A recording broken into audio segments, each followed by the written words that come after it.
नमस्कार. नित्य साधना यूट्यूब चॅनलवर मी नरेश खोचे आपले सर्वांचे हार्दिक स्वागत करतो.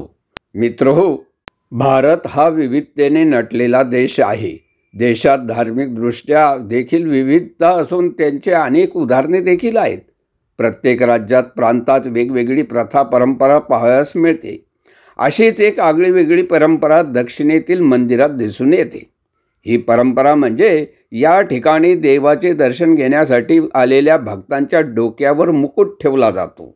मित्रो, या भक्तांच्या डोक्यावर मुकुट ठेवण्यामागे काय प्रथा आहे तेच आपण आजच्या व्हिडिओत जाणून घेऊया. मित्रो, भारतीय धार्मिक मान्यतेनुसार देवाप्रमाणेच त्यांच्या पदकमलांना पादुकांना खूप महत्त्व असते. बऱ्याच मंदिरात देवाच्या मूर्तीसह पादुकाही असतात. या पादुकांची तितक्याच श्रद्धेने पूजा केली जाते. अशात नुकतेच अयोध्येत श्रीरामाच्या मूर्तीचा प्राणप्रतिष्ठा सोहळा पार पडला. मान्यतेनुसार विष्णू, लक्ष्मी, दत्तात्रय आणि राम यांच्या पादुकांना खूप महत्त्व आहे. विष्णू लक्ष्मी पदकमले ही हिंदूंच्या नित्यपूजेतही आढळतात. रामायणामध्ये वनवासाला गेलेल्या रामाच्या चरण पादुका भरताने आपल्या डोक्यावरून अयोध्येत आणल्या. त्या पादुका रामाच्या मुकुटावर ठेवून रामाच्या नावानेच राज्य केल्याचे पौराणिक कथामध्ये उल्लेख आहे. मित्रो, देवाच्या पादुकाप्रमाणे त्यांच्या मुकुटालाही महत्त्व आहे. ज्याप्रमाणे पादुका स्पर्श हे देवाचा आशीर्वाद मानला जातो, त्याचप्रमाणे मुकुटाचा स्पर्श देखील देवाचा आशीर्वाद ठरतो. विशेषतः दक्षिण भारतातील विष्णू आणि रामाच्या मंदिरात भक्तांच्या डोक्यावर मुकुट ठेवण्याची ही प्रथा आहे. देवाचा आशीर्वाद म्हणून हा मुकुट भक्तांच्या डोक्यावर ठेवला जातो.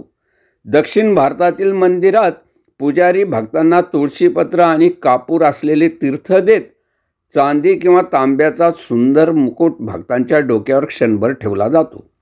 या मुकुटावर 2 पादुका व आतील बाजूला 2 पदचिन्हे असतात. ती पदचिन्हे बरोबर भक्तांच्या डोक्याच्या मध्यावर येतात. आरती, पूजा, अभिषेक अशा विविध वेळी जेव्हा देवासमोर धूप अर्पण केला जातो, तेव्हा हा मुकुट त्या धुरावर धरला जातो. या विधीद्वारे मुकुटाचे एक प्रकारे निर्जंतुकीकरणच होते. डोक्यावर मुकुट ठेवण्याच्या या प्रथेला स्वद्वोपन, सादरी, पादुक्कुलू अशा विविध नावाने ओळखले जाते. डोक्यावर मुकुट ठेवणे हे देवांच्या आशीर्वादाचे प्रतीक मानले जाते.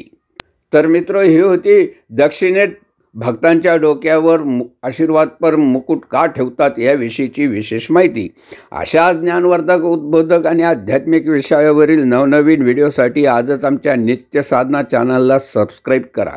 आजच्या व्हिडिओतील माहिती आवडली असेल तर त्यास लाईक आणि शेअरसुद्धा करा. या व्हिडिओत इतकेच. लवकरच पुन्हा भेटूया नवीन विषयावरील नवीन व्हिडिओत. तोपर्यंत जय राधे कृष्ण.